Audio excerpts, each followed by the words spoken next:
జై శ్రీరామ్. ఆంధ్రుల అభిమాన రాజధాని అమరావతి డైరీలో ఏప్రిల్ నెల మర్చిపోలేనిది. ఎందుకంటే ఆంధ్రప్రదేశ్ రాష్ట్రం కొత్తగా ఏర్పడిన తర్వాత 2015 అక్టోబర్ 22న శంకుస్థాపన ఉత్సవం జరిగితే 2016 ఏప్రిల్ 23న రాజధాని ప్రాంతాన్ని రాష్ట్ర ప్రభుత్వం అధికారికంగా ప్రకటించింది. 2026 ఏప్రిల్ 2న ఆంధ్రప్రదేశ్ రాష్ట్ర శాశ్వత రాజధానిగా అమరావతిని గుర్తిస్తూ పార్లమెంట్ ఆమోదం తెలిపింది. అంతేకాదు తెలుగు రాష్ట్ర రాజధానిగా రాష్ట్రపతి ఆమోదం కూడా పొందింది. అధికారికంగా గజెట్లో ప్రకటించడం కూడా జరిగింది.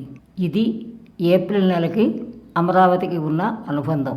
అమరావతి ఒకప్పుడు ఆధ్యాత్మికతకు ప్రసిద్ధమైతే దగ్గరలో ఉండే ధరణికోట రాజధానిగా ప్రసిద్ధి పొందింది. ఈ రెండు ప్రాంతాలకి సుమారు 2000 ఏళ్ల అఖండ చరిత్ర ఉంది. శాతవాహనులు, ఇక్ష్వాకులు, పల్లవులు, రెడ్డిరాజులు, విజయనగర రాజులు పరిపాలన సాగించిన చారిత్రక ప్రాంతాలివి. భౌగోళికంగా జరిగిన అనేక మార్పుల పరిణామాలతో మసిబారిన మాణిక్యంలా మెరిసే ప్రాంతాలివి. ప్రస్తుతం ఈ రెండు ప్రాంతాలని కలిపి కొత్త రాష్ట్రానికి రాజధానిగా రాష్ట్ర ప్రభుత్వం ప్రజల అభిమానంతో ఎంపిక చేసి ప్రకటించింది. అయితే చంటి పిల్లలకు వచ్చే బాలారిష్టాల్లా రాజధానికి కూడా కొన్ని అరిష్టాలు వచ్చాయి. క్రియాసిద్ధి సత్వే భవతి మహతాన్ నోపకరణే అన్నారు పెద్దలు. ఏదైనా ఒక మంచి పని చేయాలనుకునే వారికి మంచి సంకల్ప బలం ఉంటే చాలు, ఆ పని నిర్విఘ్నంగా పూర్తవుతుందంటారు. రాజధాని విషయంలో రాష్ట్ర ప్రభుత్వ మనస్సంకల్ప బలం అంత గొప్పది.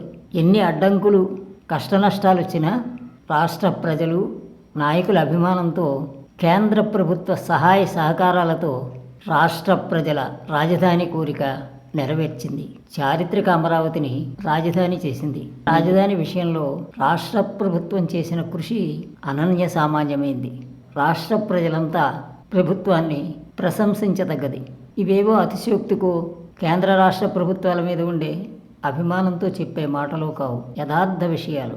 అమరావతి రాజధాని నేటి యువతరానికి, రేపటి భావితరాలకి శ్రీలు పొంగే జీవగడ్డ కావాలని, భారతదేశ ధాన్యపు గాదిగా ప్రపంచ ప్రసిద్ధి పొందాలని ఆశిద్దాం. అందుకు కలియుగ స్వామి అనుగ్రహాన్ని ప్రసాదించమని స్వామిని ప్రార్థిద్దాం. సర్వే జనా సుఖినో భవంతు. జై శ్రీరామ్.